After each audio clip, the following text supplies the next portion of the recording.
బంగ్లాదేశ్ తాత్కాలిక ప్రభుత్వ భవితవ్యం ప్రశ్నార్థకంగా మారిందనే వదంతులు వినిపిస్తున్నాయి. సైనిక పాలన కోసం పాకిస్తాన్ కొత్త కుట్రలకు తెరలేపినట్లు ఊహాగానాలు వ్యాపిస్తున్నాయి. ఎకనామిక్స్ టైమ్స్ పత్రిక తాజాగా వెలువరించిన కథనం ఇదే స్పష్టం చేస్తుంది. జనవరి 13 నుంచి 18వ తేదీ వరకు బంగ్లాదేశ్ మిలిటరీ చీఫ్ రావలపిండిని సందర్శించడం, జనవరి 21వ తేదీ పాక్ సైనికాధికారులు, మిలిటరీ చీఫ్, ఐఎస్ఐ చీఫ్ల బృందం ఢాకాకు వచ్చిన నేపథ్యంలో సైనిక పాలన వార్తలు ప్రచారాలు చేస్తున్నాయి.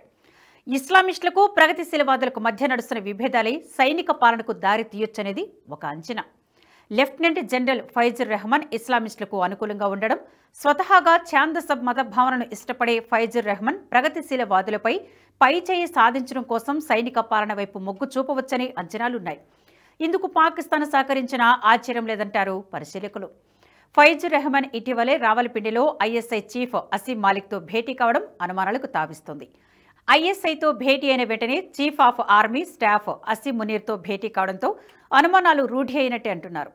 అసీం మాలిక్, అసీం మునీర్ అత్యంత సన్నిహితులు. అసీం మునీర్ కారణంగానే అసీం మాలిక్కు ఐఎస్ఐ చీఫ్ బాధ్యతలు అప్పగించారు.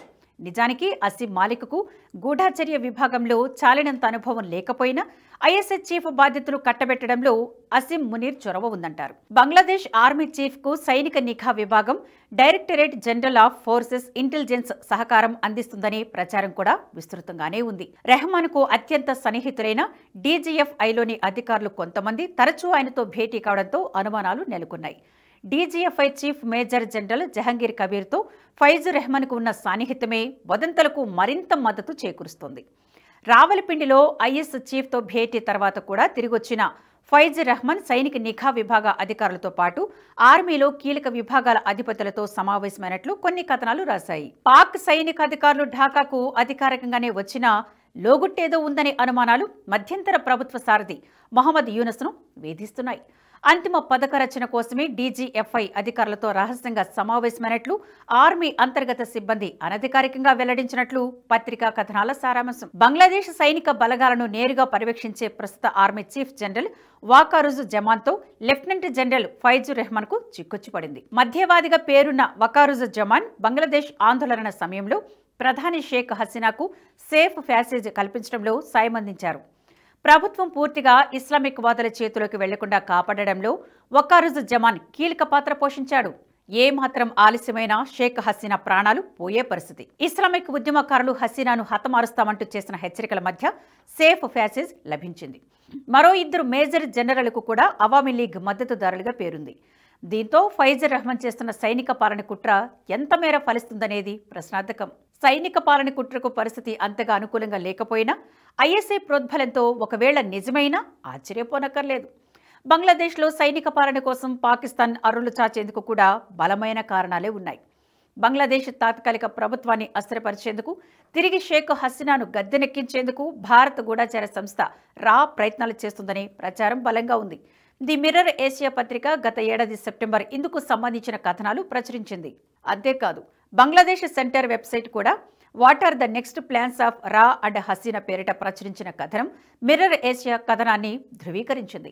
ఆగస్టు 5 పరిణామాల తర్వాత భారత గూఢచార సంస్థ రా కౌంటర్ రెవల్యూషన్కు పథకరచన చేసిందని మిర్రర్ ఏషియా, బంగ్లాదేశ్ సెంటర్ కథనాలు ధృవీకరించాయి.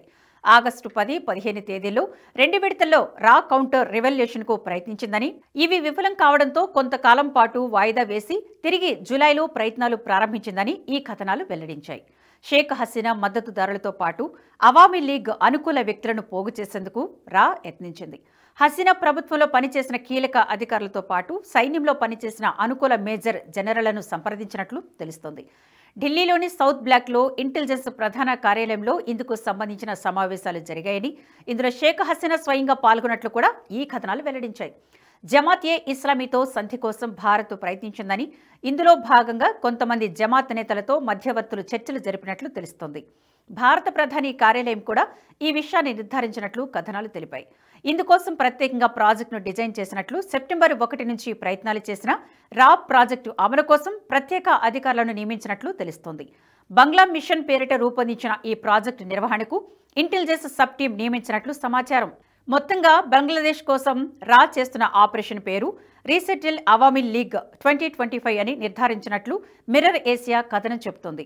తొలి దశలో యూనస్ ప్రభుత్వానికి వ్యతిరేకంగా బలమైన నెరేటివ్ను ప్రచారం పెట్టాలని రా భావించింది. హెఫాజత్ ఏ ఇస్లాం అనే బలమైన సంస్థకు బంగ్లాదేశ్లో ప్రాబల్యం ఉంది. హెఫాజత్ సంస్థ చాలా కాలంగా రాతో సఖ్యంగా మెలుగుతుందని ప్రచారం కూడా ఉంది. హెఫాజత్ సంస్థకు యూనస్పై తీవ్రమైన వ్యతిరేకత ఉంది. అమెరికా ఏజెంట్ అనే నమ్మకం ఉంది. ఉలేమాలతో కూడిన హెఫాజత్ సంస్థ బంగ్లాదేశ్ వ్యాప్తంగా ఉన్న మదర్సాలను నిర్వహిస్తోంది. 2009-11 మధ్య హెఫాజత్ సంస్థ హసీనా ప్రభుత్వ మహిళా అభివృద్ధి విధానాన్ని వ్యతిరేకిస్తూ పెద్ద ఎత్తున నిరసన ప్రదర్శనలు చేస్తుంది. ఈ సంస్థకు సౌదీ అరేబియా నుంచి నిధులు అందుతున్నాయి. ఈ మధ్యకాలంలో నిధులు నిలిచిపోయాయి.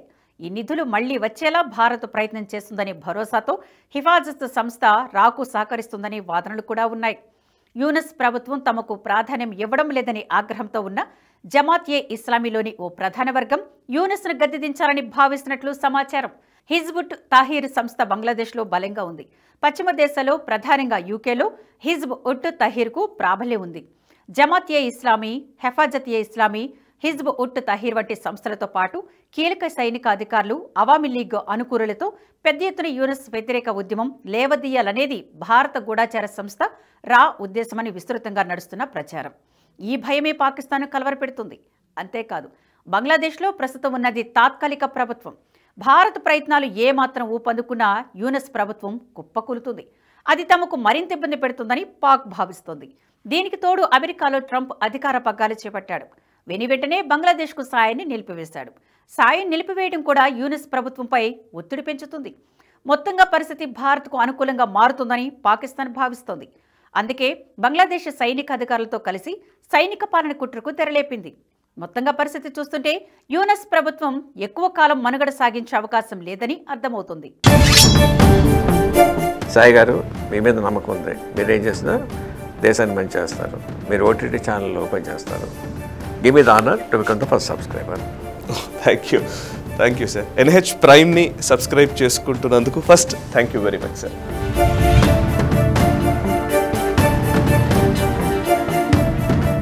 ఈ వీడియో మీకు నచ్చినట్టయితే లైక్ చేయండి, 10 మందికి షేర్ చేయండి. అలాగే కామెంట్ల రూపంలో మీ అభిప్రాయాలను మాతో పంచుకోండి. Nationalist hub group of channels ను సబ్స్క్రైబ్ చేసుకుని తెలుగునాట జాతీయవాద జర్నలిజాన్ని ప్రోత్సహించండి. ఈ వీడియో కింద ఉన్న బెల్ ఐకాన్ పై క్లిక్ చేయడం మర్చిపోవద్దు.